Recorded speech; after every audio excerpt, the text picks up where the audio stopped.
नमस्कार, अभिवादन। मैं दुर्गेंद्र चौहान। उत्तर प्रदेश का बहुप्रतीक्षित मंत्रिमंडल विस्तार हो गया है। जिन 4 नए मंत्रियों को योगी के मंत्रिमंडल में जगह दी गई है, उनमें 3 या तो दल बदलू हैं, घोषित दल बदलू हैं, या गठबंधन बदलू दल के नुमाइंदगे। कुल मिलाकर स्थिति यही है कि क्या ये गठबंधन के जिन्होंने गठबंधन बदला, गठबंधन धर्म को बदला, दल बदले, कभी भाजपा में, कभी सपा में, कभी सपा को गाली, कभी भाजपा को गाली, ऐसे फितरत वाले नेता क्या जरूरी है राजनीतिक दलों के लिए? मजबूरी है क्या?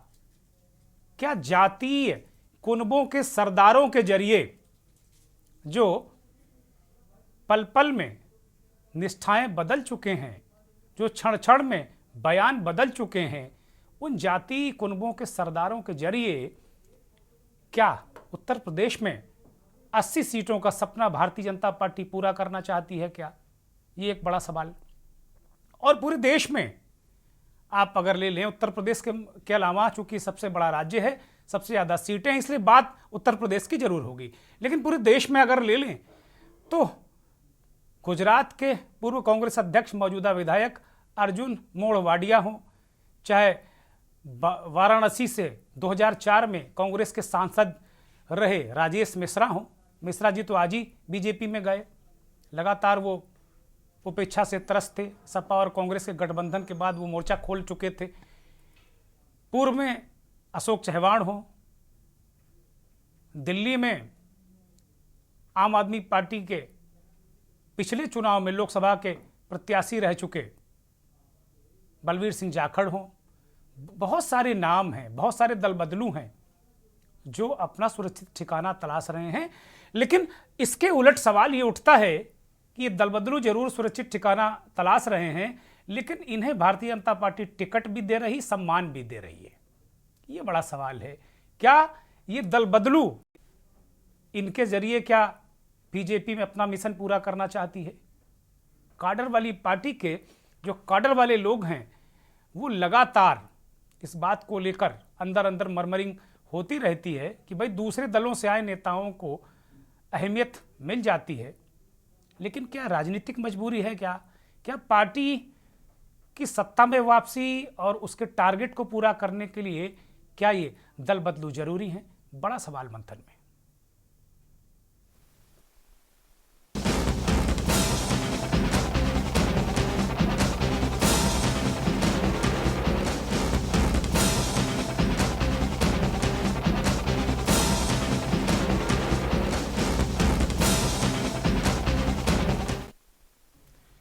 तो यही सवाल कि भाई ये जो दल बदलू नेता हैं, लगातार ये कहीं ना कहीं अपना सुरक्षित ठिकाना तलाश रहे हैं, और कहीं ना कहीं सबसे ज़्यादा उनकी पहली पसंद भारतीय जनता पार्टी है। इसके अलावा कहीं कांग्रेस, सपा, कांग्रेस में तो सवाल ही नहीं उठता, लेकिन जो सपा में इक्का दुक्का लोग कहीं ना कहीं से इधर उधर छिटक के जा रहे हैं। लेकिन ज़्यादा जो फ्लो है, यानी कि जो बम्पर भर्ती है, वो भारतीय जनता पार्टी ने खोल रखी है पूरे देश में। और 2019 का चुनाव था, उसमें ओम प्रकाश राजभर, दारा सिंह चौहान, इनके जरिए पूर्वांचल को साधा गया था। 14 में भी कुछ कोशिश इस तरह की गई थी, लेकिन 19 में सुभाषपा, दारा सिंह चौहान उसमें बीजेपी में थे। दारा सिंह चौहान बसपा से राज्यसभा सांसद भी रह चुके, लोकसभा सांसद रह चुके, मंत्री रह चुके थे। उनको बीजेपी में लेकर आए थे स्वामी प्रसाद मौर्य और उनको मंत्री बनाया गया था। लेकिन 2019 के बाद दारा सिंह चौहान और स्वामी प्रसाद मौर्य ये सब पार्टी को छोड़ गए, और ये कहकर कि दलितों, शोषितों, पीड़ितों, सर्वहारा समाज, ओबीसी का भारतीय जनता पार्टी में गुजारा है नहीं, यहाँ उनकी आवाज़ को दबा दिया गया। तो इन सब स्थितियों, परिस्थितियों को देखते हुए समाजवादी पार्टी में 2022 से जो 22 का विधानसभा चुनाव था, चुनाव लड़े, चाहे राजभर हों, उनको अखिलेश यादव ने सीटें दी, दारा सिंह हो, स्वामी प्रसाद मौर्य हों, बहुत सारे नेता। स्वामी प्रसाद मौर्य चुनाव हार गए, दारा सिंह चुनाव जीत गए, लेकिन बाद में जब उनकी बीजेपी से डील हुई तो उन्होंने इस्तीफा दिया अपनी घोसी सीट से और उपचुनाव लड़े। उपचुनाव में दारा सिंह चौहान चुनाव हार गए और फिर बीजेपी ने उन्हें अपने वादे के मुताबिक एमएलसी और मंत्री बनने के लिए बहुत लंबे समय से वो इंतजार में थे। आज उनका इंतजार वो पूरा हुआ। दोनों, ओम प्रकाश राजभर और दारा सिंह चौहान, दोनों नेताओं ने लंबी सांस खींची और जो कसीदे पढ़े हैं कि वो कहने वाले। लेकिन सबसे बड़ा सवाल है कि क्या पूर्वांचल में दारा और ओम प्रकाश के जरिए क्या बीजेपी मिशन पूरा करेगी? पश्चिम में आरएलडी के कोटे से अनिल कुमार जाटव दलित बिरादरी से आते हैं, उनको लेकर आया गया है, दलितों को साधने की कोशिश। और सुनील कुमार शर्मा राम मंदिर आंदोलन से जुड़े नेता और इस उत्तर प्रदेश में सबसे ज्यादा वोटों से जीतने वाले विधायक, 2,14,000 सीटों से वो जीते थे, अनिल कुमार शर्मा, उनको बनाया गया है। ये कहा गया है कि ब्राह्मणों को साधने के लिए ब्रज प्रदेश और पश्चिमी उत्तर प्रदेश, तो पूरब और पश्चिम साधने के लिए इन कुनबे के सरदारों को और दल बदलुओं के नेताओं को एक तरीके से साधा गया है। ये रिपोर्ट देखिए।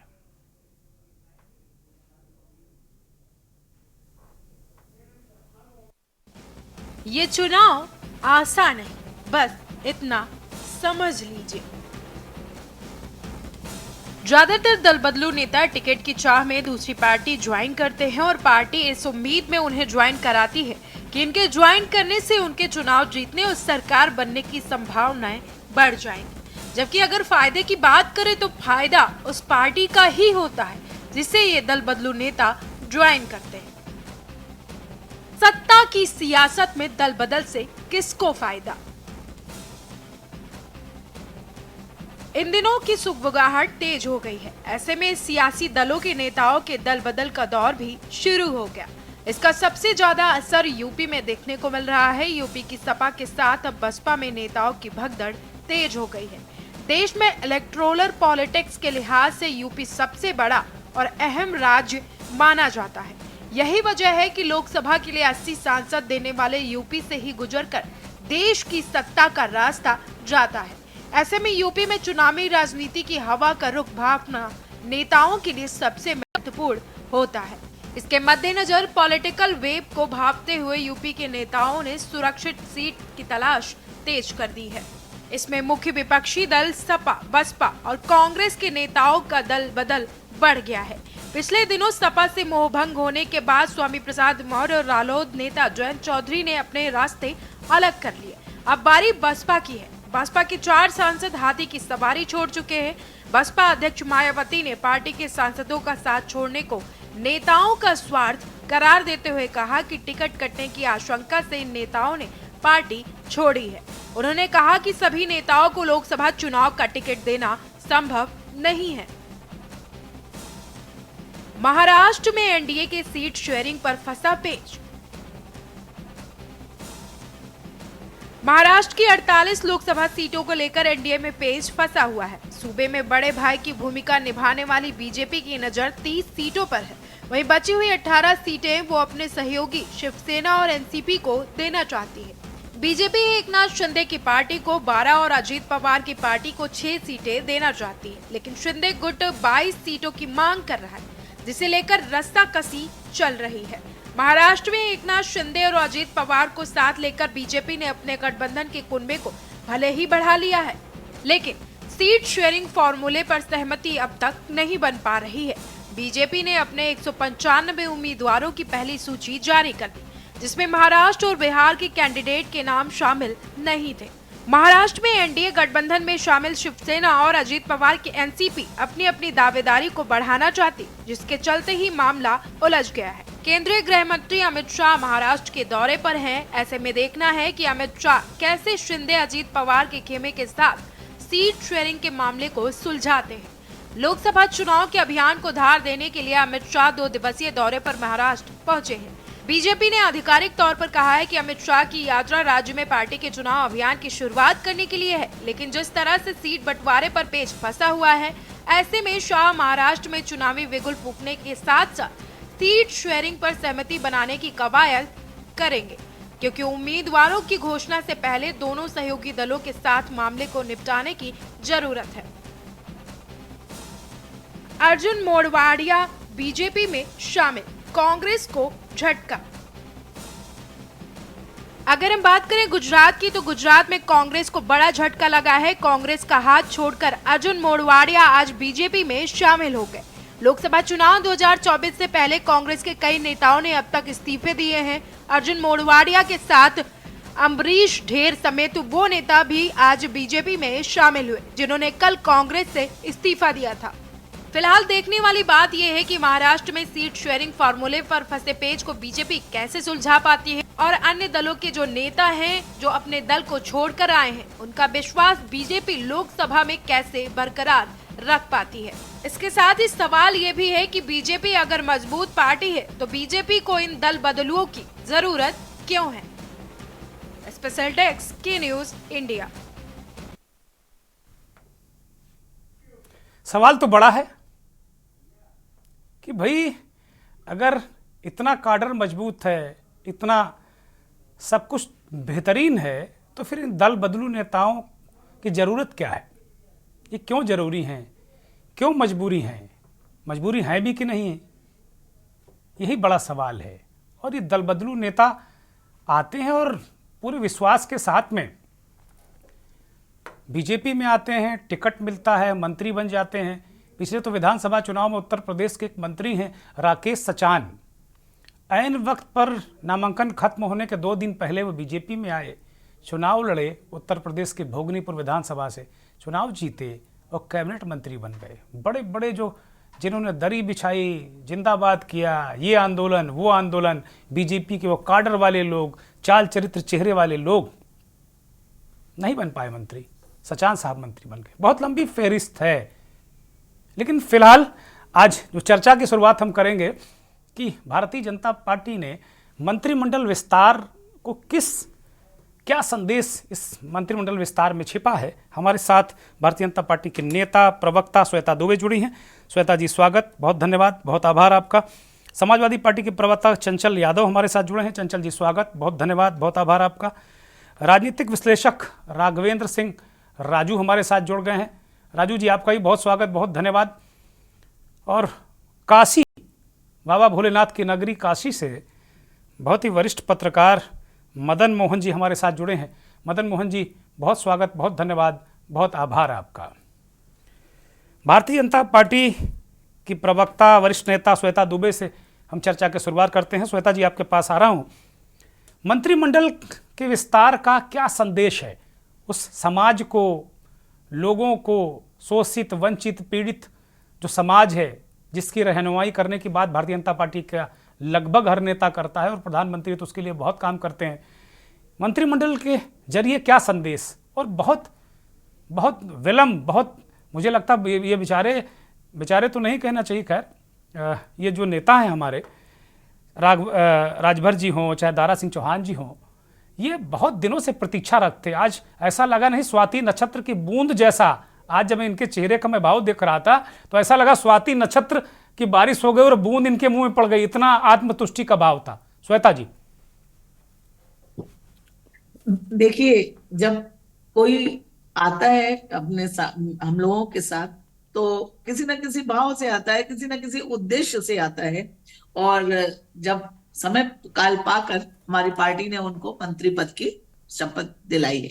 और भाजपा की इसमें कोई आप लोग जैसे कि ये है कि जातिगत समीकरण बिठाए जा रहे हैं या ऐसा कुछ नहीं। हमारे माननीय मोदी जी ने कहा है कि हमारी सिर्फ 4 जातियां हैं, युवा, गरीब, किसान और महिला।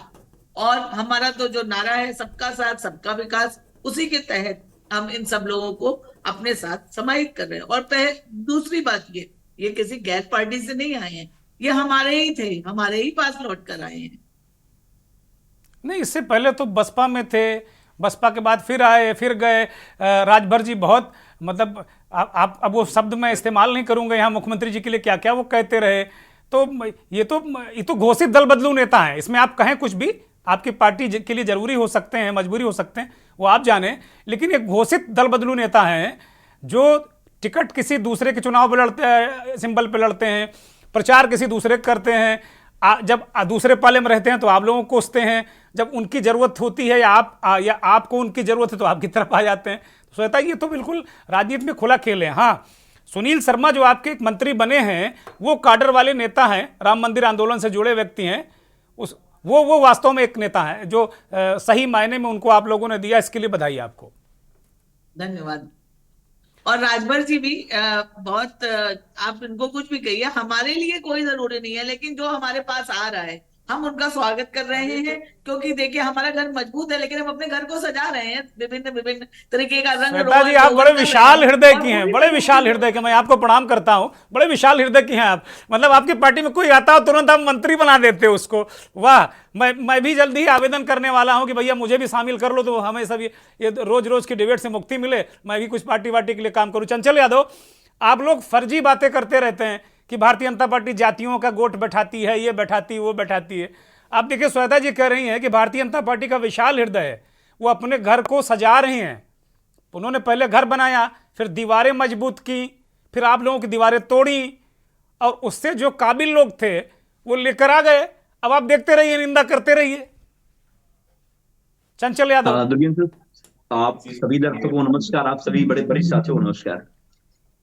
सर, आपने एक बात कही, स्वाति नक्षत्र की बात की, तो मैं रहीम कवि की 4 लाइनें पढ़ देता हूं। कदली सीप भुजंगमुख, एक स्वाति गुण तीन, जैसी संगत बैठिए तय सोई फल दीन। तो कहने का तात्पर्य है कि आदरणीय राजभर जी हम लोगों के साथ में थे, तो पिछड़े समाज जातिगत जनगणना के बारे में बात करते थे, जो जिसके लिए वो जाने जाते थे, और जिस संगति में चले गए हैं। आज के समय में आपने देखा होगा 69,000 शिक्षकों की भर्ती के मामले में उन्होंने ये लाइन बोला कि ये उसी के लायक ही हैं, ये उसी के काबिल हैं, उनके ऊपर डंडे पड़ रहे हैं, उनको लाठियां मार रही सरकार, उनको बेल्ट की सरकार जो है उनको रौदने का काम कर रही है। तो ये लाइन मैंने, आपने जब स्वाति नक्षत्र की बात की तो मैंने ये लाइन बोल दी, मुझे मन में आ गया था। उसके आगे वो भी कहा कि भैया अखिलेश यादव की टोपी पहनोगे तो डंडे पड़ेंगे, ये भी कहा उन्होंने उसमें। उन्होंने कहा अखिलेश यादव की टोपी पहन के आओगे तो डंडे पड़ेंगे, और इसी के लायक हैं, राजभर जी ने कहा है। आगे वाली लाइन गायब कर जाते हैं आप भी और बाकी लोग भी। कदली सीप भुजंगमुख, एक स्वाति गुण तीन, जैसी संगत बैठी हो तय सोई फल दीन। तो ये आदरणीय राजभर जी के ये बहुत मतलब उपयुक्त लाइनें ये हैं। और मैं ये कहना चाहता हूं कि एक चीज मैं आपको जरा 2 मिनट का समय चाहिए होगा। आप देखिए दारा सिंह चौहान जी के बारे में आपने बहुत अच्छी स्टार्टिंग की, अपने बात रखी, मैं आपको धन्यवाद करता हूं। कम से कम आप एकदम बेबाकी से अपनी बात रखते हैं। और आपको याद होगा जब आदरणीय दारा सिंह चौहान जी समाजवादी पार्टी ज्वाइन कर रहे थे, उस समय मैं था ज्वाइनिंग के समय, मुझे याद है उन्होंने कहा कि बीजेपी में पिछड़े समाज के जो मंत्री हैं उनको काम नहीं करने दिया जाता है। वो मैंने फौरन इंटरव्यू किया था उनका, मुझसे सीधे उन्होंने कहा था कि मुझे काम नहीं करने दिया जाता, और उनको काम नहीं किया था, उनको एकदम हे दृष्टि से देखा जाता है, और उनको ऊपर हमेशा जो निगरानी रखी जाती है कहीं पिछड़ों का भला ना कर देंगे। पहली चीज। दूसरी बात थी, उन्होंने ये कहा इसलिए मैं ये घुटन में था भारतीय जनता पार्टी में, और इस घुटन से आने के बाद मैं सपा में आ गया, और मुझे उम्मीद है कम से कम यहाँ पे पिछड़ों की सुनवाई होती है। उसके बाद फिर वो राजभर जी आदरणीय चौहान जी के साथ क्या क्या हुआ आप जान रहे हैं, वो किस लिए आए थे, किस लिए गए हैं, और ये बीजेपी का चाल चेहरा आपके सामने है। अब आता हूं आदरणीय राजभर जी की।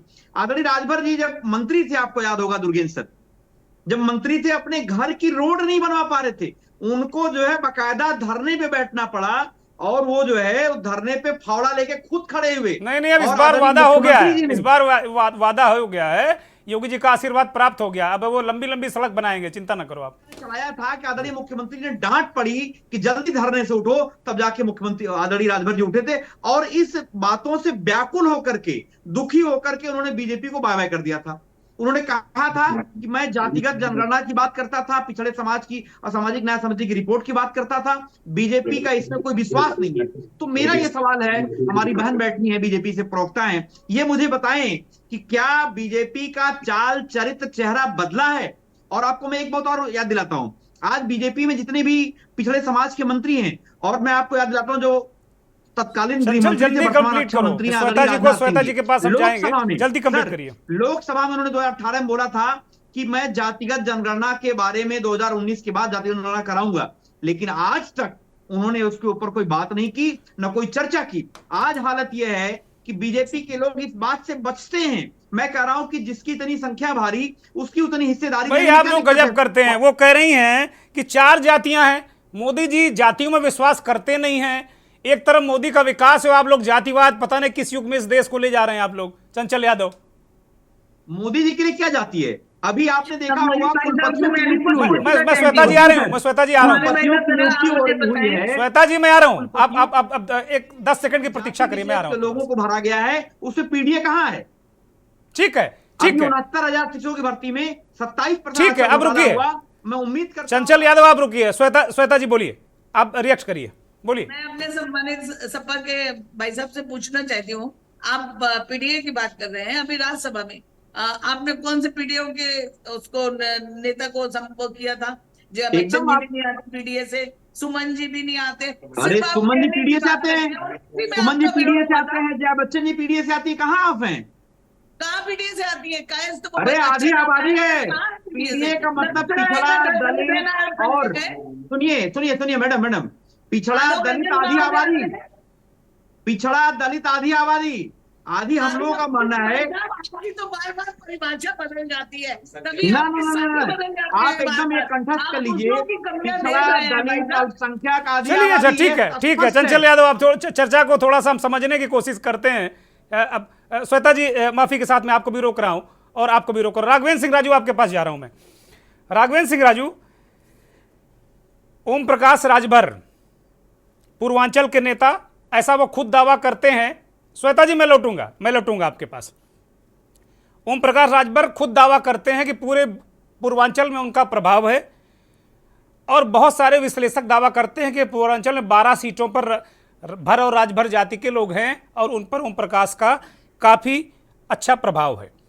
दारा सिंह चौहान और उनकी जातियां अंदर, अब बीजेपी में है तो खुलकर कुछ नहीं कहेंगे, लेकिन अंदर दारा सिंह चौहान और उनके समर्थक ये कहते हैं कि 14 लोकसभा सीटें पिछली बार दारा सिंह चौहान ने जितवाकर दी थी बीजेपी को, उनका असर है। पूर्वांचल के 2 बड़े नेता पश्चिम में अनिल कुमार को लेकर आए, आरएलडी कोटे से वो जाटव हैं, दलित समीकरण। श्वेता जी के मुताबिक 4 ही जातियां हैं, मोदी जी के मुताबिक 4 ही जातियां हैं, युवा, गरीब, महिला, सब ये हैं। लेकिन जातियों से उत्तर प्रदेश में और बिहार में इनकार नहीं किया सकता, और ये सारे समीकरण सारे राजनीतिक दल करते हैं। और कांग्रेस और सपा तो जाति जाति जाति जाति जाति कर रही, कोई जरा लिहाफ में ढक लेता है और कोई अपना खुल के करता है, लेकिन बिना जाति के संभव नहीं है। इसी तरीके से आप पश्चिम में देख लीजिए तो ब्रज प्रदेश को साधने के लिए शर्मा जी, राम मंदिर आंदोलन के नेता, जड़ीले विधायक, उनको लेकर मंत्रिमंडल में आए, देर से आए लेकिन चुनाव के समय सही समय लेकर आ गए। तो जाटव, ब्राह्मण, अति पिछड़े 2 बड़े नेता। तो बीजेपी ने क्या पूरा पश्चिम का जो मोर्चा है उसको सुरक्षित कर लिया है क्या, राघवेंद्र सिंह राजू? और आज एक जौनपुर में भी घटनाक्रम हुआ है, धनंजय सिंह जेल चले गए हैं, कोर्ट ने सजा सुनाई, हालांकि इसका किसी दल से लेना देना नहीं है, लेकिन धनंजय सिंह ने 2 दिन पहले ही ऐलान किया था कि उनको टिकट, बीजेपी से शायद मांग रहे थे, उनको टिकट नहीं मिला, कृपा शंकर सिंह को मिल गया, और धनंजय सिंह ने कहा मैं ऐलान कर रहा हूं कि लोकसभा चुनाव लड़ूंगा। धनंजय सिंह अगर वहां लड़ते तो दिक्कतें होती, लेकिन ये थोड़ा हमारी डिबेट को डाइवर्ट करेगा विषय, तो इसको हल्का सा टच करके निकलिएगा। लेकिन जो मेरा सवाल आपसे है कि क्या मोर्चेबंदी पूरब और पश्चिम में बीजेपी ने कर ली है क्या, राजू? देखिए दुर्गेन जी, ये बात तो सच है कि जितनी भी छोटे दल हैं ये अपने उत्तर प्रदेश में बहुत बड़ी संख्या में हैं, और आपने देखा कि कोई भी पार्टी इससे अछूती नहीं है। अभी जो स्थितियां हैं देश में, एक लक्ष्य रखा गया भाई 404 पार करना है। अभी 15 दिसंबर से और 28 जनवरी का जो सी वोटर सर्वे आप देख रहे थे, उसमें आपने देखा होगा बीजेपी के साथ अभी 39 दल हैं देश भर में, और उत्तर प्रदेश में जो समीकरण बन रहा है उसमें आपको भी मालूम है कि बीजेपी लगभग 39% पे सरकार थी और 3% इन सहयोगी दलों के साथ चल रही थी। आज का जो मंत्रिमंडल का विस्तार हुआ उसके आधार पर जो हमारी बहन कह रही है श्वेता दुबे जी कि हम जातिवाद की बात नहीं कर रहे हैं, लेकिन जिस तरीके से मंत्रिमंडल का विस्तार होता है, जिस तरीके से सुबह कोई इनके साथ आ जाता है, शाम को इनका दल छोड़ जाता है, ये छोटे दलों का मेल इन सब बड़े बड़े दलों का बिगाड़ रहा है खेल। इनकी ये दुर्गेन्द्र जी मजबूरी है, ये छोटे दल बहुत जरूरी है। अभी 39 दल आप तो कविता करने लगे राघवेंद्र भाई, आप अच्छी खासी कविता भी करते हैं लग रहा है। जो छोटे छोटे से दलों का मेल बिगाड़ रहा है, बड़े बड़ों का खेल। अब ये निश्चित तौर पर मानिए कि अभी बहुत सारे दल जिनमें मैं मानता हूं कि केशव देव मौर्य जी अभी वेटिंग में है, महान दल वाले, और भी तमाम दल हैं जो बीजेपी के साथ आना चाहते हैं। और आने वाली सत्ता का सुख मिल रहा है, वहां जो उनके विचार थे, वहां जो उनके घोषणा पत्र थे, वहां जो उनका संकल्प पत्र था, जहां वो योजनाएं थी, उनको सत्ता में आने के बाद, जैसा अभी हमारे चंदन यादव जी कह रहे थे कि जातिगत जनगणना वाली बात, भाई जातिगत जनगणना की बात कुछ दिन पहले जब नीतीश कुमार जी थे सत्ता में, उन्होंने उठाया कि भाई 1931 के बाद जातिगत जनगणना का सही तरीके से नहीं हुआ। कहने का तात्पर्य यह है कि आरएलडी की भी मजबूरी है। 2014 में और 2019 के आंकड़े आप देख लीजिए कि आरएलडी ने सपा बसपा गठबंधन के साथ में आपने देखा कि उनको कुछ नहीं मिला, वो खाता तक नहीं खोल पाई। तो अब मजबूरी यह थी कि उन्होंने सोचा कि 2009 में आरएलडी का बीजेपी के साथ गठबंधन था तो वो कम से कम 5 लोकसभा सीटें जीते थे। तो यह मजबूरी जयंत के साथ में भी है कि उनको अपने वर्ग और अपने समाज को, और जो जातिगत समीकरण लेके बैठे हैं जाटलैंड में, तो उनको भी उस पूरे जाटलैंड में उनके हक और अधिकार को दिलाने की चुनौती है। लेकिन ये बात जो आप कह रहे थे, ये भी बात सच है कि जो पहले छोटे छोटे दल थे उनको कहीं ना कहीं चलाने के लिए और उनको कहीं ना कहीं बचाने के लिए उनके साथ बहुत बड़ा एक समीकरण रहता था, जो आपने देखा कि भाई योगी जी के बुलडोजर ने तमाम चीजें ध्वस्त की। तो अब स्थितियां थोड़ी सी दूसरी हैं। जहां तक आपने धनंजय सिंह की बात की, यह निश्चित तौर पर है कि बड़े स्तर पर वहां तो लोग कह रहे थे कि होर्डिंग पोस्टर बैनर भी अन्य लोगों के लग जाते थे तो वो रात में हट जाते थे। तो ये तमाम जो चीजें बन रही थी, तमाम जो फोटो वायरल हो रहे हैं उनके कि भाई वो समाजवादी पार्टी की तरफ जा रहे थे, ये बात अलग है कि सपा ने उनको अपने साथ जोड़ने का काम नहीं किया, तो वो रास्ता देख रहे थे। आज अमर उजाला में छपा है जैसे, तो उसमें कायदे से उन पार्टियों के नेताओं को यह स्पष्टीकरण देना चाहिए था। दोनों भाजपा की सहयोगी पार्टी है जो दावा कर रही है कि भाई ये हमारे जो है बाहुबली इन राजनीतिक दलों के माध्यम से राजनीति में फिर कुर्सी पाने के लिए, तो राजनीति में सुप्रीम कोर्ट तो लगातार आपको इंगित कर रहा है। ठीक है भाई सुप्रीम कोर्ट, राघवेंद्र जी, इस पर आएंगे, राजनीति के माफियावाद पर आएंगे, चर्चा करेंगे, वो आज नहीं किसी और दिन करेंगे। एक ब्रेक का इशारा हुआ है, मैं एक ब्रेक पर जा रहा हूं, ब्रेक से लौटेंगे तो ये गणित समझेंगे मदन मोहन शर्मा जी से कि वास्तव में ये पूर्वांचल का गणित क्या है। दल बदलू नेता जरूरी हैं या मजबूरी हैं, ये एक प्रश्न है और एक यही सवाल हम आज मंथन में उठा रहे हैं। और इनकी, क्योंकि ये इतने बार दल बदल चुके हैं, इनका मूल एजेंडा जो लेकर राजनीति में आए थे, क्या वो एजेंडा बचा भी है क्या, ये सवाल उठता है। और इतने बार दल बदल, इतने बार रंग और दल बदलने के बाद भी क्या ये अपनी जातियों में, जिन कुनबों से आते, क्या कुनबों में उतने विश्वसनीय हैं क्या, ये बड़ा प्रश्न है। पूर्वांचल की और देश की राजनीति को बहुत अच्छी तरह समझने वाले वरिष्ठ पत्रकार मदन मोहन शर्मा जी काशी से लगातार जुड़े हुए हैं। मदन मोहन जी, मैं आपके पास आ रहा हूं। मेरा आपसे यही सवाल है कि राजभर, दारा सिंह, अनुप्रिया पटेल जैसे नेता,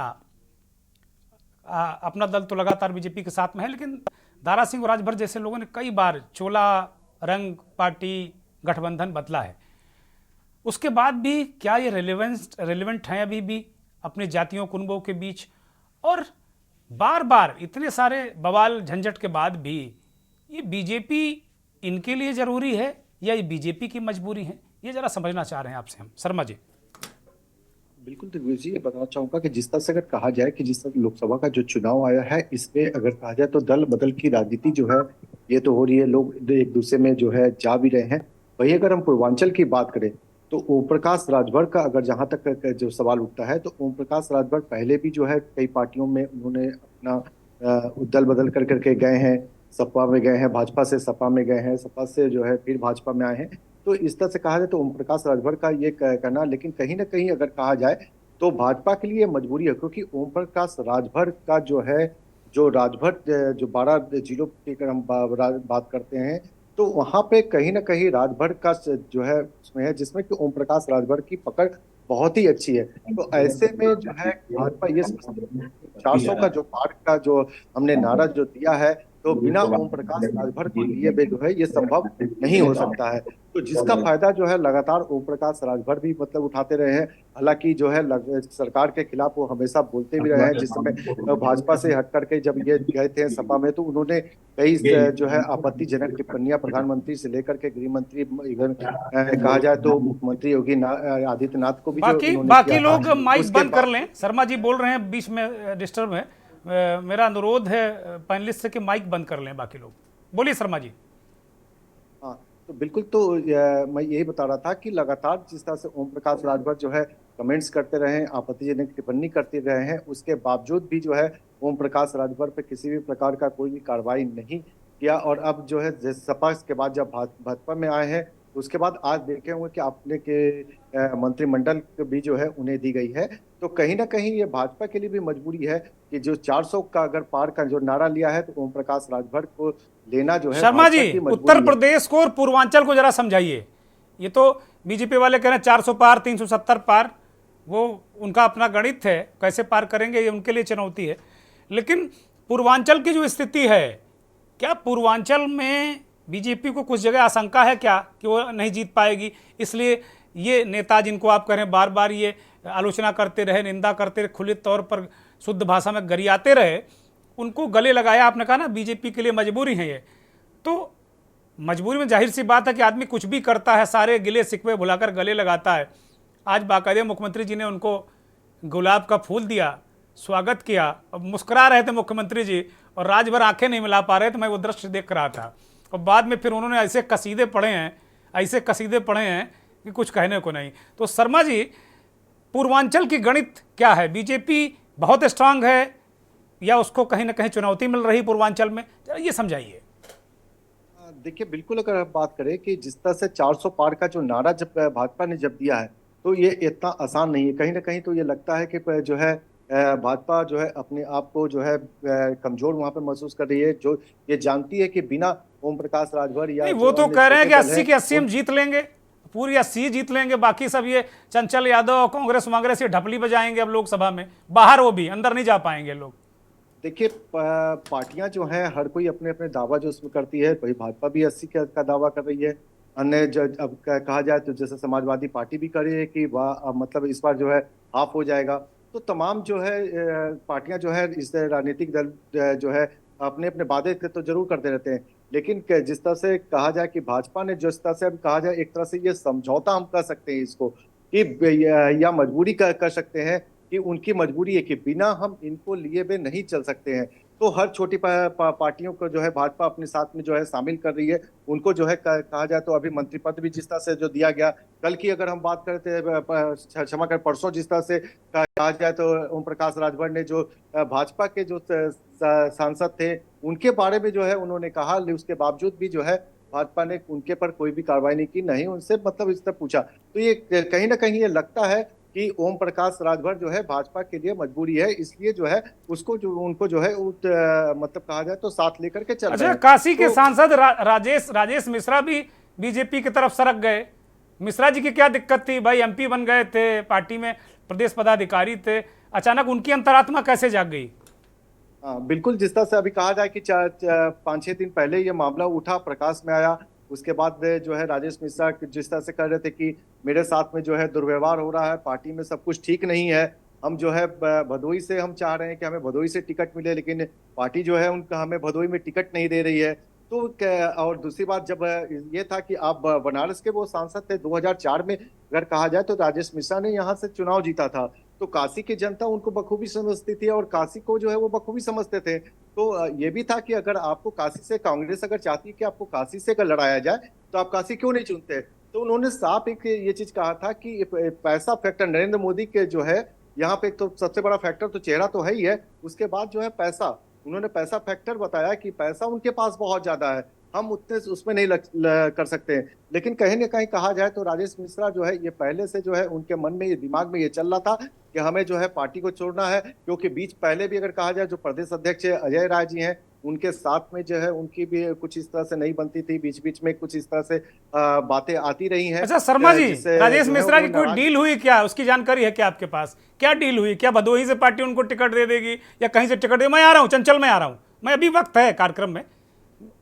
शर्मा जी, जिस तरह से राजेश मिश्रा का लगातार इसमें था कि वो भदोही से जो टिकट मांग रहे हैं, तो उनका सूत्र से ये जानकारी मिल रही है कि शायद राजेश मिश्रा जो है भदोही से जो है प्रत्याशी हो सकते हैं भाजपा के उस पे टिकट पे। तो ये चीजें सूत्र से इसमें है। जिस तरह से राजेश मिश्रा गए हैं, परसों गए, दिल्ली गए और आज उन्होंने भाजपा ज्वाइन किया, तो कहीं ना कहीं उनके साथ भी कोई समझौता हुआ है। नहीं तो यहाँ पे जब हाँ, फिर वही सवाल उठता है, अगर राजेश मिश्रा को भदोही से टिकट मिलता है तो फिर वही सवाल उठेगा कि भाई भाजपा के पास अपने लोग नहीं है क्या चुनाव लड़ाने के लिए। चंचल यादव, आप कुछ कहना चाहते हैं, बोलिए, फिर मैं श्वेता जी के पास जाऊंगा। देखिए दुर्गेन जी, एक बात तो आज साफ निकल करके आई है कि समाजवादी पार्टी जो नारा दिया पीडीए से बीजेपी इतनी डरी हुई है कि आप ये अनुमान लगा सकते हैं कि जो तीनों मंत्री बनाया है इन्होंने, आदरणीय राजभर जी, आदरणीय चौहान जी, आदरणीय जो हमारे जाटव समाज से आते हैं, तीनों लोगों को बीजेपी ने मंत्री बनाया। और इस बात के लिए आप समझ सकते हैं, जो आप 400 का पार का नारा दे रहे हैं, बाकायदा एक स्टेट वाइज है जहां पे चरम पे आप थे, जैसे गुजरात है, राजस्थान है, दिल्ली है, साथ में साथ तो है, तो आप जीतोगे कहां पे? उत्तर प्रदेश में आप हाँ, गुजरात में भी बीजेपी को कांग्रेस के नेता की जरूरत पड़ रही। अर्जुन मोढ़वाड़िया को ले लिया जो 2 बार कांग्रेस के प्रदेश अध्यक्ष थे, वहां भी बीजेपी की जरूरत है, बीजेपी को कांग्रेस की जरूरत है। तो ये बड़ा सोचनीय विषय है। जिस तरीके से प्रधानमंत्री जी ने अशोक चौहान मुंबई में भी उन्होंने अपने परिवार में मिला लिया, आपने देखा होगा जितने भ्रष्टाचार। यूपी की बात करो चंचल यादव, यूपी की 80 बीजेपी जीत लेगी, आप लोग हाथ मलते रह जाओगे। वो कह रहे हैं हम 80 जीत लेंगे। 80 बीजेपी में बता दूं, 2004-2009 की परिस्थिति में बीजेपी इस बार आने जा रही है। आप नोट कर लीजिए, दहाई का आंकड़ा भी बीजेपी नहीं पार कर पाएगी। मजाक मत करो भाई, क्या बात कर रहे हो? उसका कारण यह है दुर्गेश जी, सुनिए, जब आदमी डरा होता है ना तो लंबी लंबी छोड़ता है। आज प्रधानमंत्री जी 400 पार का रट लगाए हुए हैं। कार्यकर्ताओं में जोश भर रहे हैं, पंप कर रहे हैं, उनके पास संगठन है, बूथ लेवल कार्यकर्ता हैं। आप लोगों के पास बातें हैं, सिर्फ हवाई है, सिर्फ बातें कर रहे हैं आप लोग। आज बीजेपी को इतना टीवी पे ऐड करना पड़ रहा है, कुछ भी खोलो मोदी जी मोदी जी मोदी चल रहे हैं। और मैं आपको बता दूं, ये डर नहीं तो और कुछ भी नहीं है। आप एक बात और याद करिए, अभी देखा होगा आपने, इनके प्रत्याशी जो टिकट दिए गए हैं वो बेचारे भाग जा रहे हैं। अभी आपने देखा होगा बाराबंकी के एक सांसद का वीडियो जिस तरीके से वायरल हुआ है। अरे वो फेक है भाई, वो डीप फेक है। सांसद जी का ट्वीट आ गया कि वो डीप फेक है। डीप फेक से तो मोदी जी ने भी चेताया सबको कि डीप फेक से बचो। उन्होंने फिर टिकट क्यों वापस कर दिया? पवन सिंह ने टिकट वापस कर दिया। एक बेचारे तो इतना डर गए कि राजनीति से संन्यास ले लिए। एक बेचारे गंभीर जी कहते हैं कि नहीं, मैं क्रिकेट को ज्यादा गंभीरता से लेना चाहता हूं, राजनीति को नहीं मानता। भाई आप लोग यूपी को छोड़ के दीन दुनिया जहां की बातें करते हैं, जहां आपका बेस वहां की बात नहीं करेंगे। चंचल यादव, आप प्रदेश की हालत यह है कि उनको प्रत्याशी नहीं मिल रहे हैं, प्रत्याशियों की हालत है, ये जान लीजिए। ठीक है, रुकिए, अहम सवाल है। श्वेता जी मुस्कुरा रही हैं, वो कह रही हैं कि भैया क्या बात कर रहे हो, मजाक कर रहे हो, विश्व की सबसे बड़ी पार्टी, उसको प्रत्याशी नहीं मिलेंगे क्या? श्वेता दुबे, रिएक्ट करिए, बोलिए। आपको प्रत्याशी नहीं मिल रहे हैं, कहीं राजेश मिश्रा को आप लड़ाने जा रही हैं, कहीं इनको लड़ाने जा रहे हैं। आप लोग भी गजब है भाई। ठीक है, रुकिए चंचल यादव, रुकिए, बोलिए श्वेता दुबे, बोलिए। देखिए, मैं जैसे कि अभी उन्होंने बताया था ना, स्वाति एक बूंद गुड़ तीन, तो हम जिनको मानते हैं, प्रभु श्री राम कहते हैं, जो सभी आवा सरनाई रखियो ताई प्राण की नाई, तो मम पन शरणागत भक्षण भगवाना, हम तो उनको मानते हैं। उनके शरण में तो जो भी आया उन्होंने उसको अपना लिया हृदय से और उसको राजा बना दिया।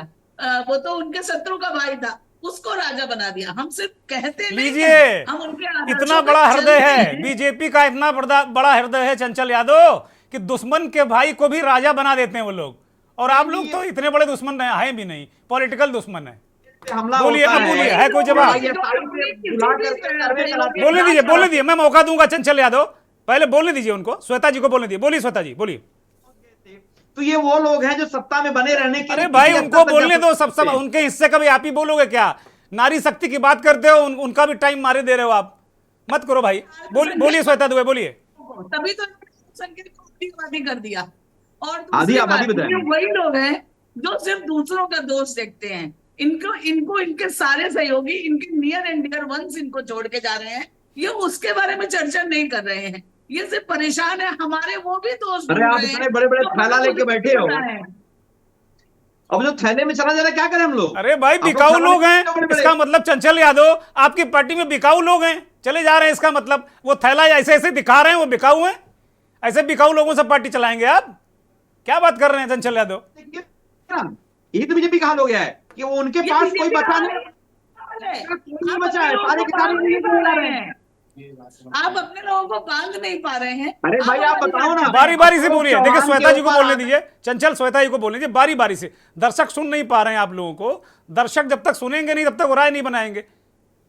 उनको डिप्टी सीएम बना दिया, हेमंता बिस्वा शर्मा पूरे हिंदुस्तान के सबसे बड़े भ्रष्टाचारी बताते थे आदरणीय अमित शाह जी, वो उनको मुख्यमंत्री बना दिया। तो ये बीजेपी का चल रहा है। श्वेता जी, चंचल यादव रुकिए, चंचल यादव मैं रोक रहा हूं आपको, मैं रोक रहा हूं चंचल यादव, मैं रोक रहा हूं आपको, रुकिए। श्वेता जी, इन्होंने कहा कि आपको उम्मीदवार नहीं मिल रहे हैं आपकी पार्टी को ढूंढे हुए। ये बड़ी बड़ी गजब बात कही इन्होंने। उत्तर प्रदेश में उम्मीदवार आपको नहीं मिल रहे हैं और मेरी जानकारी है कि आपके यहां लंबी लाइन है टिकट की। अब जवाब दीजिए, आपको उम्मीदवार नहीं मिल रहे हैं, आप इनके दलों को पुराने कांग्रेसियों को तोड़ तोड़ के चुनाव लड़ा रहे हैं आप लोग, ये कह रहे हैं। ये मैंने बता तो दिया, इतनी लंबी चौपाई सुना दी रामायण की। हम किसी को तोड़ नहीं रहे हैं, जो हमारी शरण में आ रहा है उसको उपरांत की शरण रख रहे हैं। और मैंने तो अपने पूरे डिबेट में एक बार भी नहीं कहा अब की बार मोदी सरकार। हमारे आदरणीय भाई सपा के जो है उन्होंने कम से कम 50 बार कहा अब की बार मोदी सरकार। ये तो हमारे ही मोदी जी की गारंटी है जो आपके मुंह से भी निकलवा रही है, अब की बार मोदी सरकार।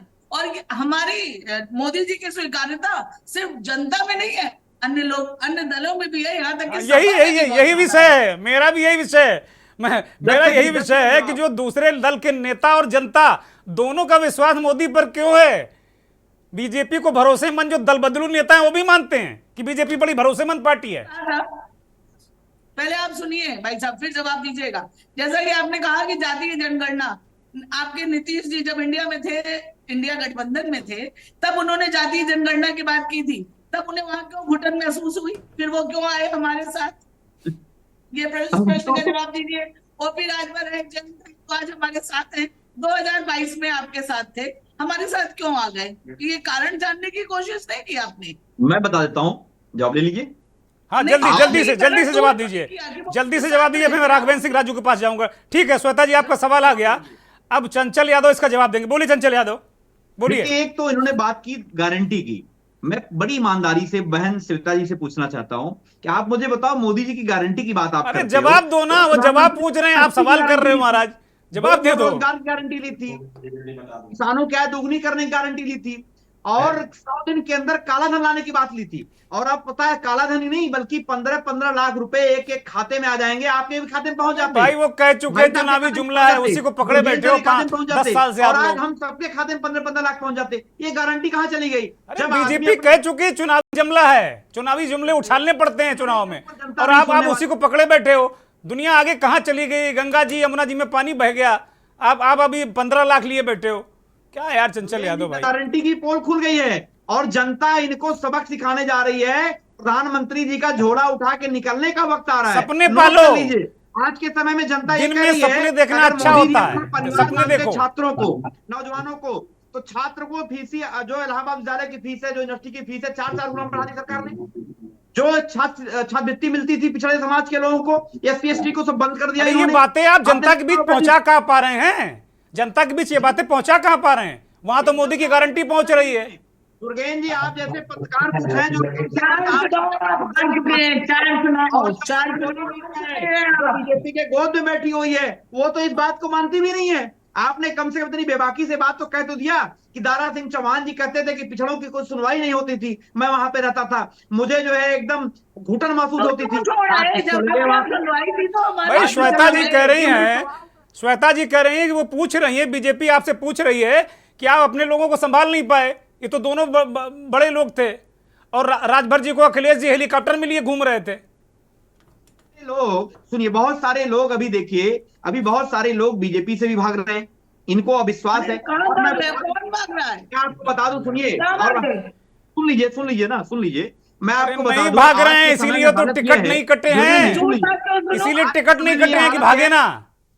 से भी बीजेपी में सांसद बेचारे डरे हुए हैं वो अपनी बात, अपनी अभिव्यक्ति की आजादी नहीं खुल के बोल सकते हैं। ये सांसद जो है- कहाँ डरे हैं? उन्हें टिकट मिल डर गया, है। वो मौज कर रहे हैं, कोई नहीं डरे हुए हैं। सांसदों को टिकट मिल गया, किसी सांसद का टिकट कटा नहीं। इससे बढ़िया क्या हो सकता? इससे बढ़िया कौन पार्टी हो सकती? 4-4 बार 5-5 बार के सांसदों को टिकट मिल गया, दोबारा तिबारा चौबारा। 4 बार चुनाव आ गए, लेकिन वाह रे गजब का आत्मविश्वास है, वाह। नहीं भाई, यही तो चुनाव बात आप भी है। हारे हो श्वेता जी, चुनाव आप भी हारे, मत भूलिए आप। 2002 हारे, 2004 हारे, 2007 हारे, 2012 हारे, 2014 हारे, 2019 हारे, 2007 हारे, 2009 हारे। 19 भी हारे। मतलब रुकी नहीं रहे हो, जीते चुनाव को भी हरा दोगे। मतलब जो चुनाव जीते उनको भी हारा बता दोगे चंचल यादव। चुनाव भी हारे हो भैया जब हम 5 हारे थे ना, तभी तो हमने शिक्षा ली, तो 2014 जीते, 2017 चलिए ठीक है, अब नहीं, ठीक है, मैं आप दोनों को रोक रहा हूं, आप दोनों। श्वेता जी प्लीज, श्वेता जी और चंचल जी आप भी रुकिए। राघवेंद्र राजू, ये बहस बड़ी अनंत है, बहस बड़ी अनंत है, लेकिन जैसा चंचल यादव आपकी आवाज जा नहीं रही है, कृपया शांत हो जाइए। आपकी आवाज अब ऑन एयर नहीं जा रही है। अब राघवेंद्र राजू के पास हम पहुंच गए हैं। राघवेंद्र राजू, जैसा अभी इन्होंने कहा, अभी बहुत ही वरिष्ठ साथी हैं मदन मोहन शर्मा, उन्होंने कहा कि राजेश मिश्रा की डील हुई। बहुत सारे लोग, आप देखिए लंबी फेरिस्त है, आरपीएन सिंह, जितिन प्रसाद, मतलब लंबी फेरिस्त है यूपी में भी। अब राजेश मिश्रा, बहुत सारे लोग जो जाते हैं, राकेश सचान का मैंने उदाहरण दिया, क्या 2 दिन नामांकन के बचे, चुनाव टिकट लेकर आए, विधायक बने, कैबिनेट मंत्री बन गए। यहां वर्षों से लोग तपस्या करते हैं बीजेपी में, वो भी मंत्री नहीं हो पाते। ये एक सवाल बार बार उठ रहा है कि भाई बीजेपी इतनी मजबूत पार्टी है, इतना तगड़ा काडर है, विश्व में इतना बड़ा काडर किसी पार्टी का नहीं है, उसको ये उधार के नेताओं की जरूरत क्या है? बहुत संक्षिप्त में बताइएगा जल्दी से, समय है नहीं हमारे पास। जी, आपको मालूम है कि 600 से ज्यादा नेता जो है बीजेपी के साथ आए। इसमें करीब 450 तो ऐसे लोग हैं जो पूर्व सांसद और विधायक हैं। कहने का तात्पर्य यह है कि निष्ठा और प्रतिष्ठा की बात अब नहीं है, कुर्सी पाने और चोला के रंग बदलने का ये दौर है, और एक अवसर तलाशता है व्यक्ति, अवसरवादिता की राजनीति है। आपने देखा होगा 2015 में जब 54% जो है वोट आम आदमी पार्टी दिल्ली में पाती है, और वही गुजरात में जब बीजेपी को लगा कि 52%, तो बीजेपी का टारगेट 50% वोट पाने का है। और ऐसे में निश्चित तौर पर उनके साथ मजबूरी है, हो सकता है कि आज उनके साथ गठबंधन में 39 दल है, 2-3 और जोड़ लीजिए कि आ जाएंगे बहुत जल्दी, 43 हो जाएंगे। हो सकता है यह संख्या भी जो 50 का टारगेट है, वो 50% वोट पाने का बीजेपी का जो लक्ष्य है, और ये लक्ष्य पे काम कर रहे हैं कि आखिरकार 404 पाना कैसे है। विपक्ष केवल आपस में लड़ भिड़ करके, जो इसी वजह से आपने देखा कि रामदास अठावले जी कल उत्तर प्रदेश में थे, तो ये तमाम जो दल इधर उधर से भी अपनी जमीन उत्तर प्रदेश में ही तलाश रहे हैं, और उत्तर प्रदेश में एक मौका है, एक अवसर है, जातीय संतुलन बना करके कुर्सी पाने का एक दौर है। तो ये तमाम बातें हैं, लेकिन ये निश्चित तौर पर है कि चंचल जी जो बात कह रहे हैं, मैं इस बात से सहमत नहीं हूं, कतई सहमत नहीं हूं। बीजेपी में बहुत ज्यादा लोगों की लंबी कतार है टिकट पाने की, लेकिन यह भी बात सच है कि इस बार समाजवादी पार्टी के सामने भी जो फिरोजाबाद है, मैनपुरी है, एटा है, इटावा है, जो गढ़ है उनका, कन्नौज है, फरकाबाद है, और आसपास बदायूं है, ये बरेली है, ये आसपास अलीगढ़ तक, अलीगढ़ में भी प्रत्याशी अभी घोषित नहीं हुआ। तो ये जातीय समीकरण है, लेकिन ये निश्चित तौर पर है कि अपर कास्ट के अंदर एक नाराजगी जो दिख रही है, उसका नुकसान बीजेपी को हो सकता है। दुर्गन जी इस बात को नोट कर लीजिए, ठीक है, कि अपर कास्ट जो फ्लोर वोटिंग है, जो 100% बीजेपी का, जिसको कहते हैं कि ये 60 है कि 99% राघवेंद्र जी कंप्लीट करिए, अब वक्त नहीं मेरे पास, जल्दी से। और आपने देखा वो दुर्गन जी कि 2010 में जब परिवर्तन मोर्चा बना था, तो आपने देखा कि अमर सिंह, हरवंश सिंह जी के साथ मिलकर के करीब 16 दल थे। तो ये कहने का तात्पर्य यह है, सामाजिक संगठनों की तरफ भी तमाम जो गठजोड़ अंदरूनी कवायद चल रही है, और उसी को लेकर कन्नौज में एक ब्राह्मण महासभा का बहुत बड़ा सम्मेलन होने जा रहा था।